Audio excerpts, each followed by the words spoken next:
Confidence की कमी है, हर चीज में डर लगता है, बस आपका आशीर्वाद चाहिए। मंत्र जप करता ना, माला लेना, हार्ट के पास, अगर माला है तो, माला नहीं है तो बेस्ट है। हाथ यहाँ पे रख के ना, सीधा हाथ यहाँ पे रख के जाप किया करना। मंत्र जाप करता है, पानी का ग्लास लेके बैठना। एग्जाम्पल लेके गायत्री मंत्र, क्या नाम है, लखन सिंह गिरा से नाम जाप करता है ना, ठीक है। मंत्र जाप लगेगा इसके लिए, नाम जाप से नहीं होगा। मंत्र जाप से एग्जाम्पल ले लो, गायत्री मंत्र कर रहे हो, पानी का ग्लास लेके बैठे हो, तुमने 1000 करने के, ठीक है, तो पानी का ग्लास ढक के रख दो। जैसे 980 पे 990 पे आओगे, वो ढक्कन हटाना। जैसे 1000 बार कंप्लीट हो गया, 3 बार फूक मारना। अगर तुम्हारे को ऐसा लगता है फूक मारने की क्रिया कोई शैतान की या जीन वाली है, तो हाथ जोड़ के प्रार्थना कर लेना कि मेरे जाप की सारी शक्ति पानी में आ जाए, और फिर वो पानी को पी लेना 3 बार में, भगवान का नाम लेके। 2 से 3 बार में फुल प्रॉब्लम सॉल्व हो जाएगी। स्टैमरिंग की प्रॉब्लम कुछ था क्या? स्टैमरिंग की प्रॉब्लम के लिए अच्छा, बेटे को है स्टैमरिंग की प्रॉब्लम। अरे देखो, मैं सॉल्यूशन के तौर पे तो नहीं बोल सकता, लेकिन मेरे को लगा आपके ऊपर है। बेटे को प्रॉब्लम है तो एंसेस्टर्स के लिए कुछ करो, देखो तुम्हारे को रिजल्ट मिलेगा। कोई प्रोग्राम करते रहो, हर महीने में 2 बार, चाहे पुराण पर पढ़वा लो, सत्यनारायण की कथा कराओ, पूजा हवन करवा लो, लोगों को चैरिटी में खाना खिलाओ, तो ये 8-10 महीने में आपको बहुत फर्क तो देखने मिल जाएगा। भाई, क्या बॉडी में 2 प्रेत होने के बाद भी कोई जाप ध्यान ठीक से कर पाता है? 2 प्रेत क्या, लाखों प्रेत तुम्हारे शरीर से जुड़े हुए रहते हैं और ध्यान जाप सब हो जाता है। प्रेत की भी बहुत बड़ी कैटेगरी है, ऐसा नहीं प्रेत एक कैटेगरी के अंदर आ जाता है। अगर रोज हवन करूं तो क्या आपके बिना सब अचीव हो सकता है? 11,000 पे नहीं करना चाहता। अगर रोज हवन करूं तो क्या आपके बिना सब अचीव हो सकता है? हवन तो करना है। अरे बेटा, हवन तो बहुत टाइम के बाद आता है। ऐसा है, मैं जो प्रोसेस सिखाता हूँ वो ध्यान और जाप का है। ऐसा है, बिना कोई दूसरी चीज को यूज किए हुए सिर्फ ध्यान और जाप को करते हुए तुम भगवान तक अचीव कर सकते हो। बस लंबा रास्ता हो जाएगा, समझ में नहीं आएगा। तो उसमें जितने ज्यादा चीजें इन्वॉल्व करते जाओगे, सबके कॉन्सिक्वेंसेज है।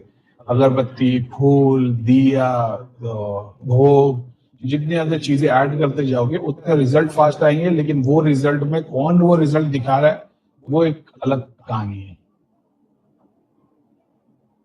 हर देवी देवता की एक अलग भोग है। तो जो भी भोग को तुम ध्यान में, मेडिटेशन में, अपनी पूजा में, हवन में भोग देने के इसमें वो ऑफर करोगे, तो वो डेटी तुम्हारी मदद करेगा। ऐसा है। अब वो डेटी जो मदद कर रहा है वो डिपेंड करता है तुम स्पिरिचुअल बेनिफिट के लिए कर रहे हो कि मटेरियल बेनिफिट के लिए कर रहे हो।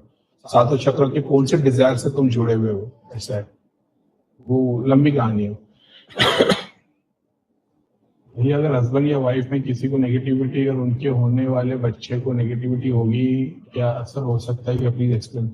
धाम में एक बार ऐसा हुआ था। पहले धाम में ऐसा बोलते थे कि छोटे बच्चों को प्रेत नहीं लगते, छोटे बच्चों को कुछ नहीं होती तकलीफ, और हमेशा हम लोग भी यही बोलते थे। तो लोग जो बच्चे लेके आते थे, तो कभी ऐसा होता था कि अचानक बच्चा बहुत रोने लग जाए, तो मतलब अपन ने यही सुने थे कि धाम में बच्चों को कुछ नहीं होता, कोई क्रिया नहीं होती, कोई प्रेत के झपटे नहीं लगते, कुछ नहीं होता। एक बार मेरे सामने एक आदमी आया, उसने अपनी प्रॉब्लम बताई। मैंने बोला तुम्हारे घर में ऐसा ऐसा ऐसा ये सब चीजें, तो उसने एग्री किया। उसने फोन निकाला, बोले भाई बच्चे को जरा देखना। तो मैंने बच्चे को देखा। अब मेरे को तो क्लिक हो गया, लेकिन मैं ऐसा डायरेक्टली सामने नहीं बोलता था। तो मैंने भैया को बोला कि बोला भैया, ये तो बच्चे के अंदर तो ये पूरी प्रॉपर क्रिया प्रेत सब नजर आ रहा है। तो भैया ने बोले उसकी माँ को होगी। तो मेरा माँ को तो है, लेकिन अपन ने तो आज तक ये माने थे ना कि बच्चों को नहीं होता। तो बोले माँ को होगा। मतलब माँ को तो है, लेकिन ये बच्चे को। तो अब जब आदमी को पूछे क्या इसको तकलीफ है, तो बोले कि इसको ब्लड कैंसर या और ऐसी 2-3 बीमारियां है, कि इसको ब्लड कैंसर है, इसको ऐसा होता है, इसको यही होता है। वो पहला केस था जब मैंने ये एक्सेप्ट किया कि नहीं, बच्चों को भी होता है। तो माँ बाप को प्रेत है। अच्छा, एक और बात, बहुत बार धाम में या अपन ऐसे लोगों के जब केस देखते, खुले प्रेत वगैरह वगैरह, डिटेल में नहीं जाते, बहुत बार ऐसा होता है प्रेत के नाम पे उनके अंदर बहुत भारी शक्ति हो, वो भी है। जैसे अपने वो एक जोड़ी थी पंजाबी, मेरे को नाम ध्यान में नहीं है, लेकिन वो धाम में सेवा करते थे। उसकी वाइफ को कितनी हार्ड नेगेटिविटी थी और उसके अंदर चुड़ैल थी, और वो तो डेली में चेक करता था, वो चुड़ैल ऊपर से नीचे तक आती थी। भैया ने बोले थे कि ये उसके प्रोटेक्शन के लिए। बोले तो चुड़ैल है, बोले नहीं, शनिदेव के जितने गण होते हैं वैसे ही दिखते। बोला ठीक है, देखते क्या होता है, क्योंकि अपना पर्पस ये था कि इसको औलाद होनी चाहिए और बच्चे को कोई प्रॉब्लम नहीं होनी चाहिए। और उसके घर में लड़का कभी नहीं होता था खानदान में, उसको लड़का हुआ और ऐसी डेट का हुआ और उसकी कुंडली भी बहुत स्ट्रांग निकली। तो अपने को ये समझ में आ गया कि जरूरी नहीं है दिख रहा है तो मतलब नेगेटिव है, नहीं। उसको नेगेटिविटी थी, लड़की को, बंदे को भी प्रॉब्लम थी, मगर उसके बावजूद बच्चा पैदा हुआ, हेल्दी पैदा हुआ, और वो ऐसे नक्षत्र में पैदा हुआ जो भैया का ऐसा बोलना था कि भैया कुंडली देखते थे ना, तो ये आगे जाके बहुत कुछ है, स्पिरिचुअल ग्रो होगा वगैरह कुछ। अभी अपन ने बच्चे की डिटेल आज तो मेरे को नहीं पता है, लेकिन उस क्वेश्चन के हिसाब से नेगेटिविटी है माँ बाप को, शक्ति का दोष भी है। घर में पितर पूजे जा रहे हैं और वो एक अलग ही पूरा सिनारी है, उसके बावजूद औलाद भी पैदा हुई, और औलाद ऐसे नक्षत्र पैदा हुई जो आगे जाके स्पिरिचुअली स्ट्रांग रहेगी। ऐसा है, बहुत सारे ऐसे रहते हैं ना जिन लोग को पैदाइश ही रहता है, देवी कृपा, देव कृपा रहेगी, कभी रियलाइज नहीं किया तो चुड़ैल लग जाएगी। जो कोई देखेगा बोले इसको तो चुड़ैल लगी है, देवी देवता की कृपा है, बस उसके जो आहार विचार है वो मलिन है। तो जैसी वो सात्विक हो जाएंगे वो देवी नजर आती फिर उनमें। जैसे बहुत सारे बच्चे रहते पहले बचपन से ही करिश्मा करके दिखाते, अपन भी उसी टाइप के देखे। मन्नत की औलाद ज्यादातर ऐसी रहती है। भैया सूक्ष्म रूप बच्चा जवान बूढ़ा या किस कारण से होता है? तपस्या से आपने कितनी नॉलेज गेन कर लिया है उस पर? बहुत अच्छा क्वेश्चन है पुनीत सक्सेना।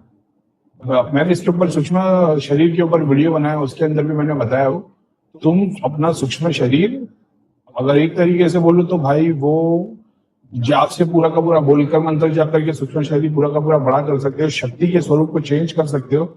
यानी तुम ये कर सकते हो, एग्जाम्पल के तौर पर तुम्हारा हार्ट चक्र है, उसको तुम हनुमान जी बना सकते हो, पीर बना सकते हो, कोई देवी बना सकते हो, चुड़ैल बना सकते हो अपने कर्म के थ्रू, और जवान और बूढ़ा कर सकते हो। ऑफकोर्स जवान और बूढ़ा कर सकते हो, योग की क्रिया है, यंत्र की क्रिया है, जिससे तुम तुम्हारा एग्जाम्पल मेरा जो मणिपुर चक्र है उसको पूरा का पूरा मैं बूढ़ा कर सकता हूँ किसी सर्टन पर्पस के लिए, या उसको पूरा का पूरा जवान कर सकता हूँ संकल्प से।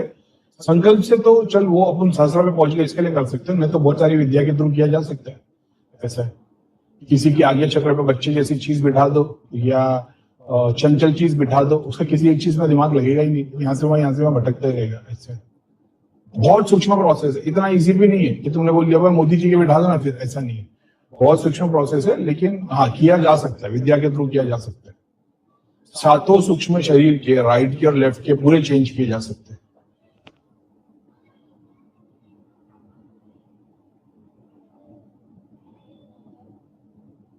यहां तक तुम ये भी कर सकते हो, हार्ट चक्र पे तुम्हारा सूक्ष्म मैंने पहले भी बहुत बार बताया, तुम्हारा सूक्ष्म शरीर के पीछे और 8-70 सूक्ष्म शरीर खड़े हो सकते हैं, तुम्हारे ऊपर डिपेंड करते हैं। जैसे मेरे हार्ट चक्र के पीछे दुनिया भर के खड़े ऐसे, वैसे जितने कर्म करते जाओगे जितनी शक्तियां मिलती जाएगी ऐसे। अब तो बोले करीम भाई ये सूक्ष्म शरीर का पर्पस क्या है, इनको और कुछ काम धंधा नहीं है हमारे पीछे खड़े रहने के लिए है क्या? नहीं, जैसे ये तुम्हारे थॉट है, तुम्हारे थॉट कितने हैं, मिलियंस थॉट है ना अलग अलग टाइप के, उसकी लाइफ। लेकिन जब एक थॉट को पकड़ के जीने की कोशिश करोगे तो वही जिंदगी बन जाएगा। वैसे वो है कॉन्शियसली जब एक एक को एक्सपीरियंस करोगे तो सब अपनी अपनी जिंदगी जी रहे, ऐसा है। और वो भी तुम ही हो, वो कोई अलग नहीं है, वो भी तुम ही हो, ऐसा है।